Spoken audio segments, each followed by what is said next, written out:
राधे राधे दोस्तों, उम्मीद करती हूँ आप सब ठीक होंगे, स्वस्थ होंगे। आज की हमारी वीडियो है कुछ खास। आज हम कुछ ऐसे किरदारों के बारे में बात करने वाले हैं जो रामायण में भी किसी न किसी रूप में उपस्थित थे और महाभारत में भी।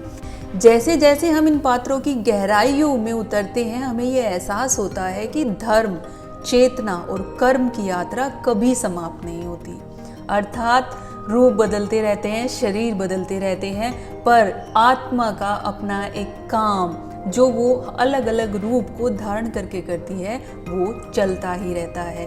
इस वीडियो में आज हम जानने वाले हैं उन्हीं शक्तिशाली पात्रों के बारे में जो युगों तक जीवित रहे, जो दो महान ग्रंथों में अपनी छाप छोड़ गए। आज की इस वीडियो में हम जानेंगे परशुराम, नारद, जामवंत, हनुमान, विभीषण और अन्य ऐसे पात्र जो जुड़े हुए हैं गूढ़ रहस्यों से। चलिए शुरू करते हैं आज की वीडियो। सबसे पहले हमारा किरदार आ जाता है जामवंत का, जो त्रेता से द्वापर तक की अपनी यात्रा करते हैं। जामवंत, जिसे भालूराज भी कहा गया, उनका जन्म ब्रह्मा जी की तपस्या से हुआ था।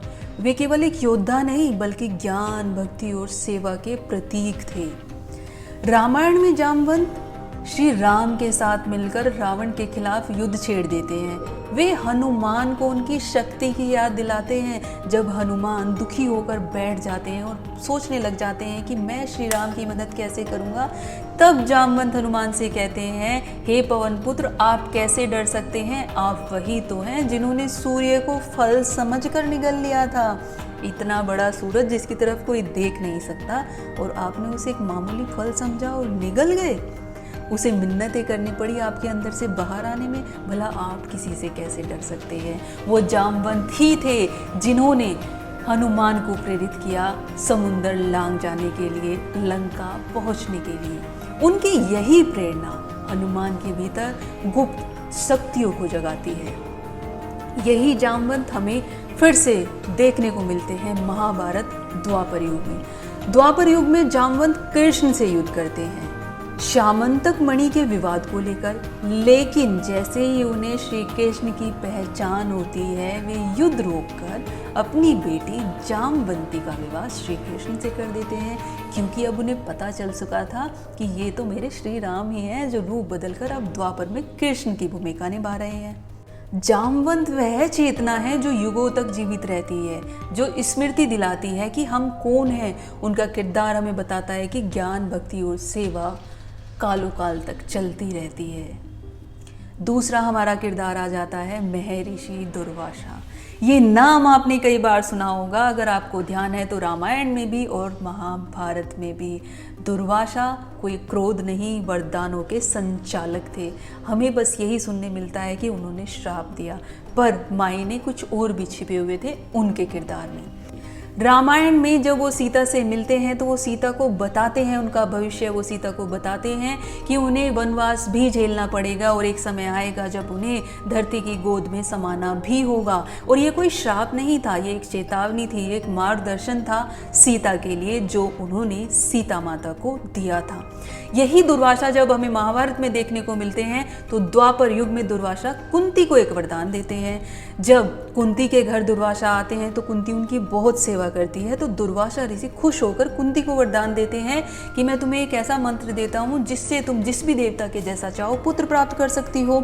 इसी के चलते ही कुंती को प्राप्त हुए थे युधिष्ठिर, भीम, अर्जुन, नकुल और सहदेव।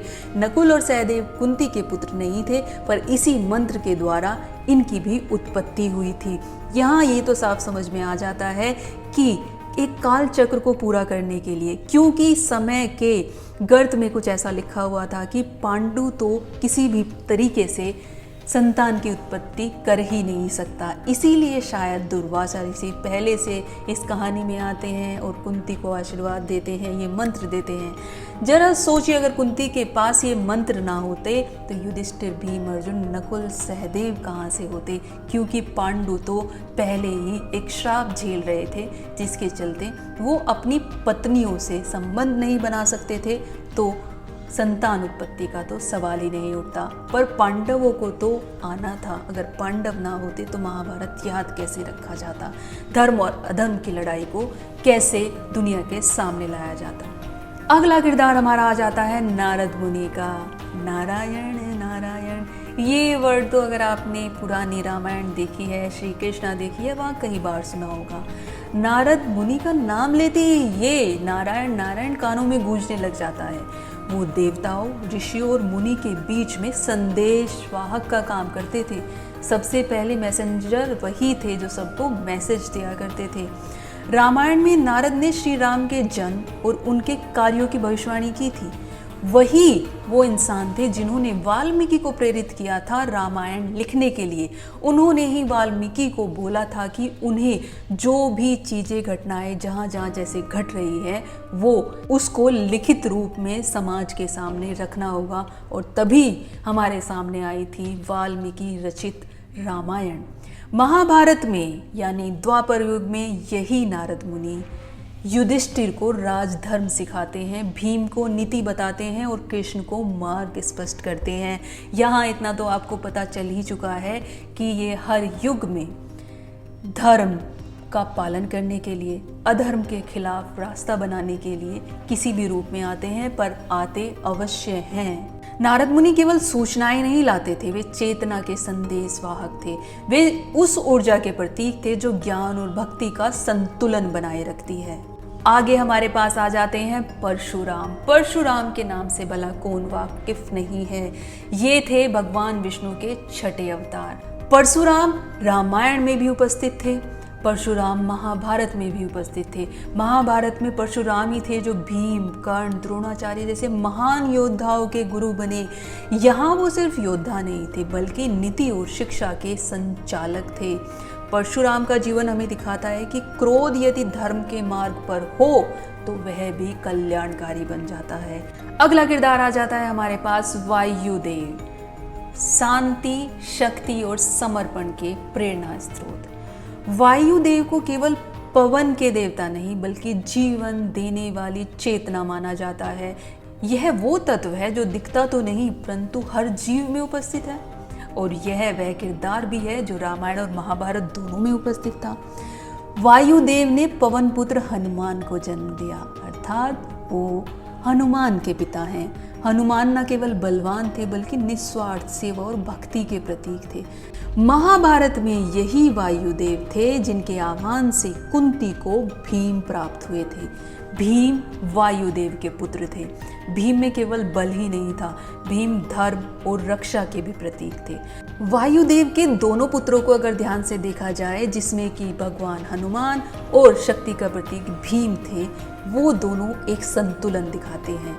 ये दर्शाता है कि शक्ति में समर्पण भी चाहिए, और जब वो समर्पण ईश्वर से जुड़ जाता है तो हर एक काम हल हो जाता है। और इसकी जीती जागती मिसाल थे भगवान हनुमान और वीर योद्धा भीम। ये हमारे कुछ ऐसे किरदार थे दोनों युगों में किसी न किसी रूप में प्रकट हुए थे।